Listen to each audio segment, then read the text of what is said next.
Hi guys, welcome to the channel. Um, I'm glad you made it.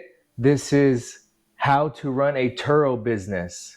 And this is going to be the first of a series of videos on everything about Turo. We're going to be talking about automatic pricing. We're going to be talking about how to grow your fleet, what types of cars to get, um, and you know, how to maintain them, and what markets are really busy, what cars are really busy.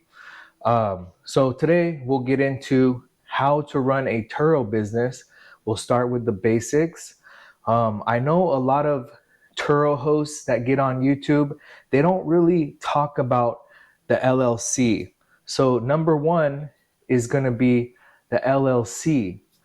And in this video, we're going to be going over about 5 tips, keep it short. So number one is the LLC, and a lot of Turo hosts, they don't really speak about it because a big question is, should I get one to run this business? And I'm here to tell you guys, quite simply, the answer is yes.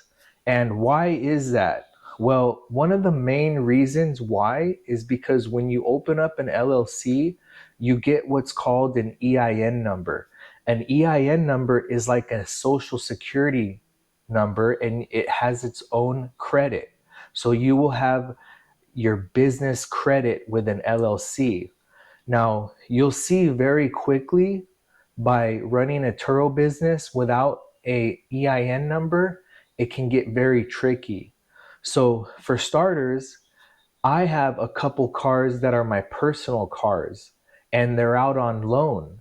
So um, when I went to go get a Turo car at the dealer and get another loan, my credit was technically maxed out. And because I already had a couple existing loans. So with the EIN number, it allows you to separate your credit from the business credit. And that's essential because with this business, cars are constantly turning over.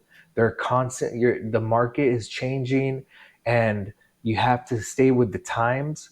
So every couple years, you will find yourself at the dealership either getting a new Turo rental for your fleet, or um, basically getting rid of an old one and getting a new one. So you're either adding a new addition to your fleet, or you're getting rid of an old one and adding a new, and replacing that one.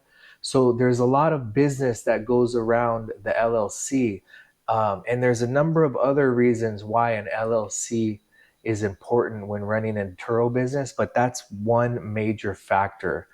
And you never know, times may get rough for you, and say you already have a couple cars on your fleet with your LLC, but times are getting rough, you need some more money. Boom, go take that EIN number that's attached to your LLC, get another car for your fleet, add it to your fleet, increase your income, pull out of those hard times. That's a lot of that's a big easy way to increase your income, is taking another risk, adding another fleet to the your Turo rentals. So basically, guys, that's sums it up for number one. And number two is your calling card. What is a calling card? Well, a calling card is leaving a personal touch with each guest. Now, you want them to remember you because that'll generate repeat business. And repeat business is important because this is a business and you want to establish yourself. And when you have a calling card, they'll um, it'll basically make a great impression. So one of the main things that I do to make a great impression is I always give a clean car. I wash it right beforehand. So the car outside is clean. I vacuum it inside, and one of my calling cards is leaving a air freshener inside, so it smells great inside there. And I'll give you guys a couple tips on how to maintain your cars, how to keep them clean. You can invest in a pressure washer, and you can invest in a nice shop vac. With those two things, you will have a great suction on your vacuum, and you'll have great power on your pressure washer hose to rinse off your car effortlessly. Now, if you don't have access to those things, you can use a self car wash with the foaming brush and that pressure washer gun, and they have the vacuum there. That's a great way to maintain your Turo's rentals at the self car wash. And a little tip, Walmart has great prices on those little tree air fresheners. And lastly, I'll give you guys another insider on my uh, Turo fleet, the way I operate it. And I'll give you guys some qualifications. I am an all-star host. I've been an all-star host for 2 years, and I have well over 100 trips. And you want to hit that three digit mark. It makes your business look more established, and you want to have good ratings. But lastly, the last tip on the calling card is, if you go to like a graphic place that makes graphics, they make business cards, flyers, menus, they do graphics for cars, anything signage related, they do. What I did is I went there and I had a couple keychains made, and I put my business name on the keychain and my phone number. So when I hand them the keys, it says my rental business and my phone number, and it looks really professional. So that's one of my calling cards. Okay, number 3, communication. Communication is key. You want to pass on those good vibes, and people really sense it. So if you're having a bad day or you're feeling grumpy, bad attitude, you don't want to pass it on to any of your guests. That's a good way to get a bad start on a process that needs to be seamless. So communication is really good, because from start to finish, your Turo guests are going to be communicating you through text message on the Turo app or text message on your phone.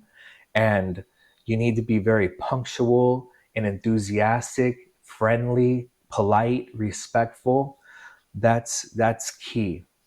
And it's really nice when they reciprocate that, when you get your guests that are the same. And a lot of the times my guests are on it. They're very nice.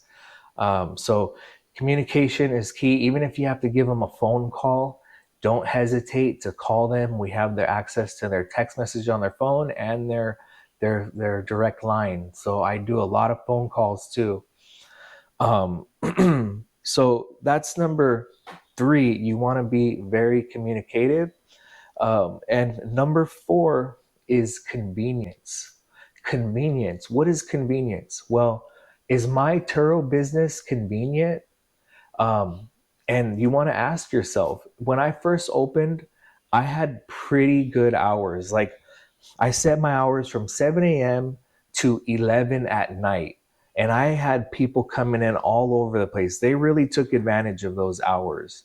Now my business, after I've been doing it a while, I'm open from 8 a.m. to 8 p.m. I still give them a 12-hour window. That's a pretty still convenient. Some people are just open 8 to 5. So convenience is hours, it's location, it's how quickly you bring the car out to them, how well you communicate to them. So convenience is a great tool to really enhance. Um, so that's number 4, you guys. The 5th one is professionalism. And you always want to hold your business very professional, and from start to finish, from the minute they book the car, you want to reach out to them almost immediately. Say, hey, thanks for booking. I will have the vehicle gassed up, cleaned up, and ready to go tomorrow at 8 a.m. for your trip. Feel free to reach out to me if you have any questions.